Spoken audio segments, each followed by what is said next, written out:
Hello friends, स्वागत है साथियों आप सभी का समाधान स्टडी परिवार में। साथियों, यहाँ हम मध्य प्रदेश की सभी प्रतियोगी परीक्षाओं और रेलवे ग्रुप डी से संबंधित जो परीक्षाएं होने वाली है उसके लिए सेशन करने वाले हैं। आज का हमारा महत्वपूर्ण सेशन साइंस से संबंधित है, जहाँ आपको एग्ज़ाम ओरिएंटेड इम्पॉर्टेंट क्वेश्चन मिलेंगे फ्रेंड्स। तो सभी साथी सेशन को लाइक शेयर ज़रूर कर दीजिएगा। जिन साथियों ने अब तक समाधान स्टडी को सब्सक्राइब नहीं किया है वे सब्सक्राइब कर लें। तो चलिए साथियों, इसी के साथ शुरुआत करते हैं आज के हमारे पहले क्वेश्चन की। देखिए क्या पूछा है कि जीवों में लैंगिक जनन के संबंध में सही विशेषता का चयन कीजिए। कौन सा जनन पूछा है? जीवों में लैंगिक जनन। तो यह जनक के बिल्कुल समान संतति उत्पन्न करता है। यह बड़ी संख्या में संतति उत्पन्न करता है। यह केवल एक जनक का ही डीएनए संतति में पारित करता है। यह संतति में दो माता पिता के डीएनए को संयुक्त करता है।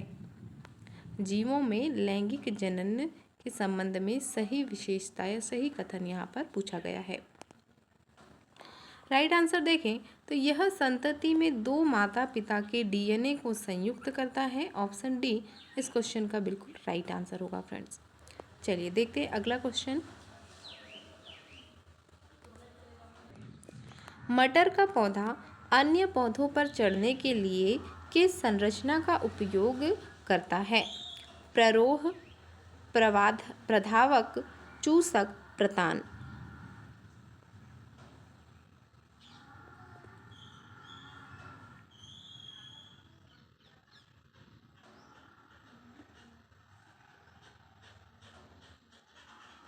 प्रतान tendrils. Option D right answer होगा। अगला क्वेश्चन। क्रिकेट खिलाड़ी तेज गति से आती गेंद को पकड़ते समय अपने हाथों को पीछे की ओर क्यों खींच लेता है? संवेग का समय बढ़ाने के लिए, ताकि हाथों पर लगने वाला बल कम हो जाए, गेंद का त्वरण बढ़ाने के लिए, गेंद का संवेग कम करने के लिए, गेंद पर कार्यरत बल को बढ़ाने के लिए। अक्सर आपने क्रिकेट देखा होगा तो जब भी खिलाड़ी कैच लेते हैं तो वह अपने हाथों को पीछे की ओर या नीचे की ओर झुकाते हैं। तो ऐसा क्यों करते हैं? कि संवेग का समय बढ़ाने के लिए, ताकि हाथों पर लगने वाला बल कम हो जाए। तो ऑप्शन ए पे दिया गया है, जो कि इसका राइट आंसर होगा। अगला क्वेश्चन। जंतुओं के संयोजी ऊतकों में वसा कोशिकाएं लोब्यूल्स में व्यवस्थित होती हैं, जो कि विभाजन द्वारा पृथक होती है। कोलेजन और इलास्टिन तंतु, पीत तंतु और लसिका, कंकाल तंतु और कंदरा, रेटिक्युलर तंतु और प्लाज्मा।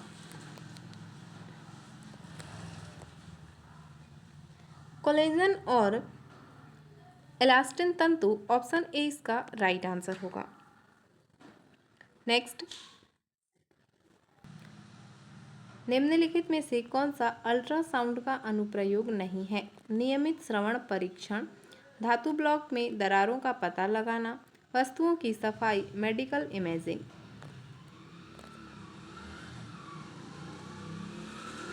अल्ट्रासाउंड का अनुप्रयोग नियमित श्रवण परीक्षण। ऑप्शन ए राइट आंसर होगा।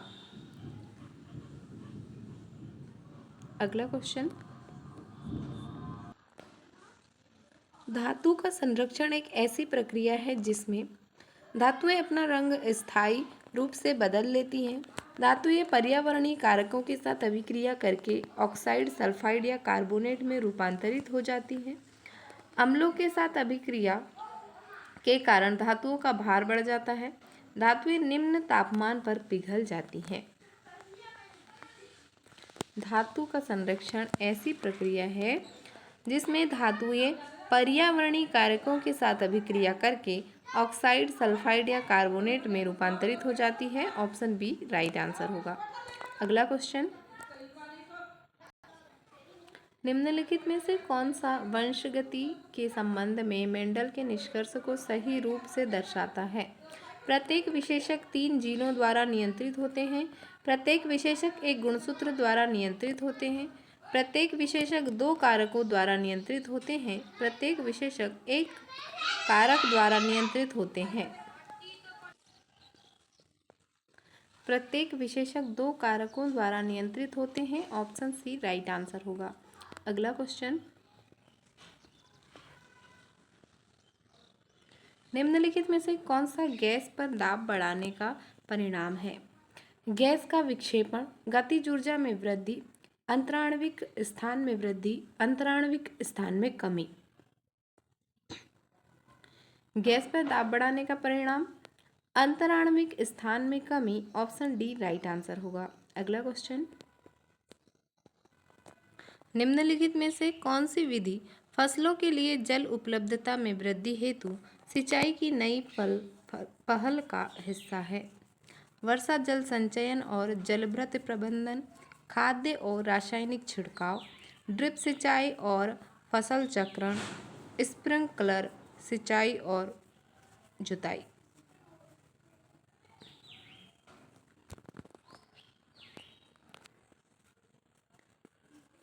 ऑप्शन सी राइट आंसर होगा, ड्रिप सिंचाई और फसल चक्रण। अगला क्वेश्चन, यदि किसी तार की लंबाई दोगुनी कर दी जाए और उसका अनुप्रस्थ काट क्षेत्रफल आधा कर दिया जाए तो उसका प्रतिरोध हो जाएगा मूल का 1/4, मूल का 4 गुना, मूल का 2 गुना, मूल का आधा। तार की लंबाई दोगुनी और अनुप्रस्थ काट का क्षेत्रफल आधा करने पर मूल का 4 गुना प्रतिरोध होता है। ऑप्शन बी इसका राइट आंसर होगा। अगला क्वेश्चन, निम्नलिखित में से कौन सा रासायनिक ऊर्जा को ऊष्मा ऊर्जा के रूपांतरण का सर्वोत्तम उदाहरण है? रासायनिक से ऊष्मा ऊर्जा निकल रही है तो यह किसका रूपांतरण होगा? विद्युत से चलने वाली मोटर, सौर कुकर में भोजन गर्म करना, बैटरी द्वारा बल्ब जलना, लकड़ी का जलना। आग और लकड़ी के बीच रासायनिक क्रिया से ऊष्मा ऊर्जा का रूपांतरण हो रहा है। ऑप्शन डी यहाँ पर राइट आंसर होगा। लकड़ी का जलना इसका सर्वोत्तम उदाहरण है रासायनिक ऊर्जा से ऊष्मा ऊर्जा। अगला क्वेश्चन, एक पौधे को उखाड़कर धूप में छोड़ दिया गया। कुछ घंटों बाद पौधा मुरझाया हुआ और कमजोर दिख रहा था। इसका सबसे संभावित कारण क्या हो सकता है? जाइलम के माध्यम से भोजन स्थानांतरण अवरुद्ध हो गया, जाइलम के माध्यम से जल चालन प्रारंभ हो गया, फ्लोएम के माध्यम से भोजन स्थानांतरण प्रारंभ हो गया, जाइलम के माध्यम से जल चालन अवरुद्ध हो गया। तो पौधों में भोजन और पानी का जो कार्य है वो किसके द्वारा किया जाता है, ये सबसे पहले हमें याद होना चाहिए। तो बात करें फ्लोएम की, तो यह जो पोषक तत्व पौधे को पहुंच रहे हैं, खनिज हैं और जो भी पौधे तक भोजन पहुंच रहा है, यह फ्लोएम के द्वारा होता है। वहीं बात करें जाइलम की, तो जाइलम क्या होता है? पौधों की जलापूर्ति करते हैं जाइलम। तो यहाँ अगर हम पौधे को उखाड़ कर धूप में छोड़ देंगे तो उसकी नमी टूट जाएगी और जो जाइलम का स्रोत था, पौधे में पानी पहुँचने की जो क्रिया थी वह खत्म हो जाएगी और इससे ही इसमें जल चालन अवरुद्ध हो जाएगा, जिसके कारण पौधा मुरझा जाएगा और कमज़ोर दिख रहा होगा।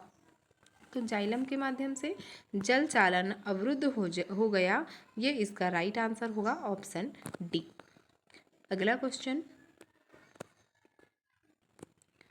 कार्बन का वह विशिष्ट लक्षण क्या है जो इसके अधिक संख्या में कार्बनिक यौगिकों के निर्माण का कारण बनता है? केवल चतुसंयोजकता, केवल श्रृंखलन, विलेयता, चतुसंयोजकता और श्रृंखलन दोनों।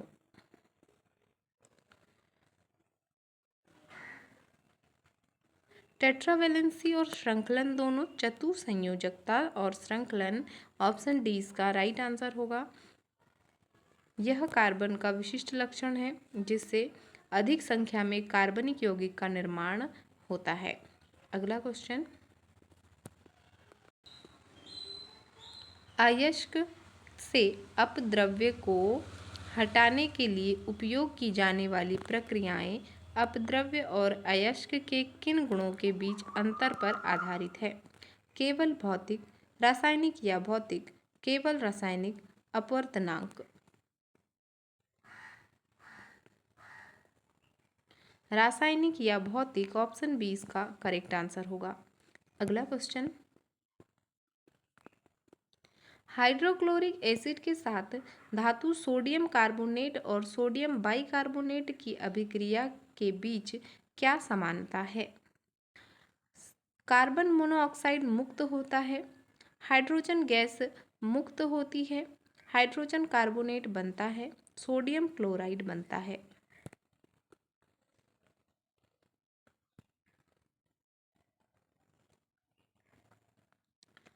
ऑप्शन डी राइट आंसर होगा, सोडियम क्लोराइड बनता है,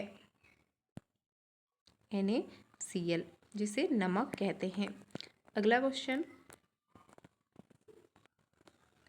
निम्नलिखित में से कौन सा विकल्प पदार्थ के तापीय गुण और उसकी SI इकाई के संदर्भ में सुमेलित है? आयतन घन सेंटीमीटर, दाब पास्कल, तापमान कैलोरी, विशिष्ट ऊष्मा क्षमता जूल प्रति किलोग्राम केल्विन। किन पदार्थों पर आधारित होनी चाहिए, सुमेलित होनी चाहिए? तो तापीय गुण है और SI इकाई।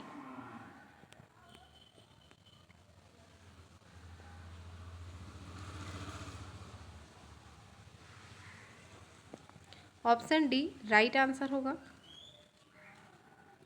विशिष्ट ऊष्मा क्षमता जूल प्रति किलोग्राम केल्विन।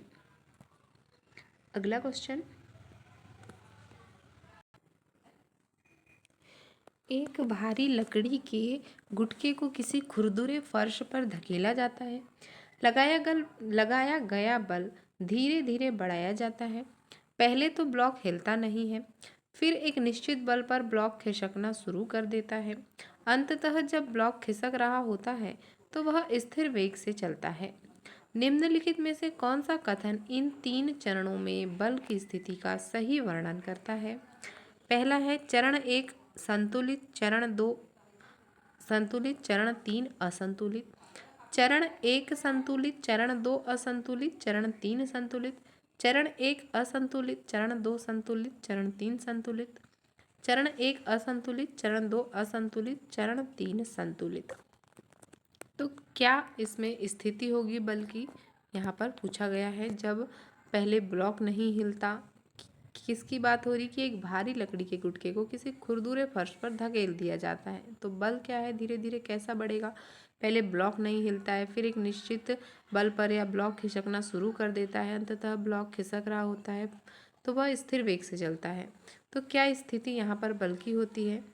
तो ऑप्शन बी में इसका राइट आंसर दिया है कि पहला जो चरण होगा संतुलित रहेगा, दूसरे चरण में असंतुलित है और तीसरे चरण में संतुलित है। तो ऑप्शन बी का जो संतुलित असंतुलित संतुलित का चरण है यह इसका राइट आंसर होगा, ऑप्शन बी। अगला क्वेश्चन, उत्तल लेंस को अभिसारी लेंस भी कहा जाता है, क्यों कहा जा रहा है? यह समानांतर किरणों को एक बिंदु पर केंद्रित करता है। यह प्रकाश किरणों को बिल्कुल भी बंकित नहीं करता है। यह सदैव आभासी प्रतिबिंब बनाता है। यह प्रकाश किरणों को एक दूसरे से दूर अपसारित करता है।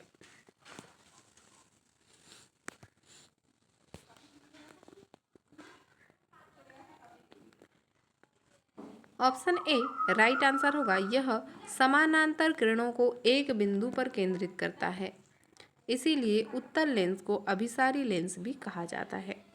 अगला क्वेश्चन, सांद्र सल्फ्यूरिक अम्ल को निर्जलीकरण कारक माना जा सकता है क्योंकि यह निम्नलिखित में से किससे जल को हटाता है? Propane, sodium hydroxide, ammonia gas, glucose.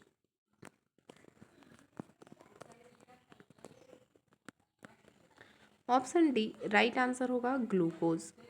Next,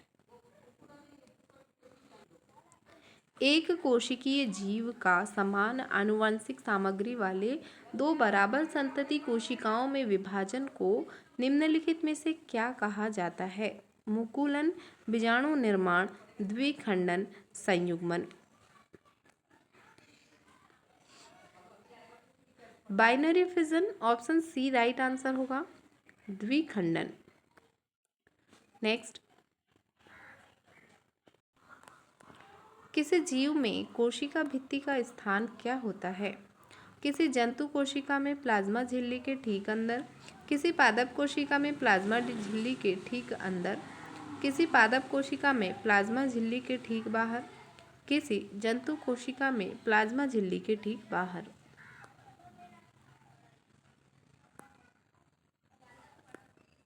किसी पादप कोशिका में प्लाज्मा झिल्ली के ठीक बाहर, ऑप्शन सी इसका राइट आंसर होगा। नेक्स्ट, निम्नलिखित में से किस कारक में वृद्धि से चालक का प्रतिरोध बढ़ेगा? चालक का तापमान, चालक की लंबाई, चालक के अनुप्रस्थ काट का क्षेत्रफल। 1 और 3 दोनों, केवल 1, केवल 3, 1 और 2 दोनों। वृद्धि से चालक का प्रतिरोध बढ़ रहा है, कैसे बढ़ेगा? तो चालक का तापमान और चालक की लंबाई से। 1 और 2 दोनों कहाँ दिया है? ऑप्शन डी में, तो ऑप्शन डी इसका राइट आंसर होगा। अगला क्वेश्चन, न्यू कार्तेशियन साइन कन्वेंशन के अनुसार यदि प्रकाश की किरण वस्तु से लेंस तक जाती है तो वस्तु हमेशा इस प्रकार रखी जाती है कि प्रकाश लेंस पर दाईं ओर से पड़े, वस्तु लेंस के बाईं ओर हो, वस्तु हमेशा मुख्य अक्ष के ऊपर हो, वस्तु की दूरी u सदैव धनात्मक हो।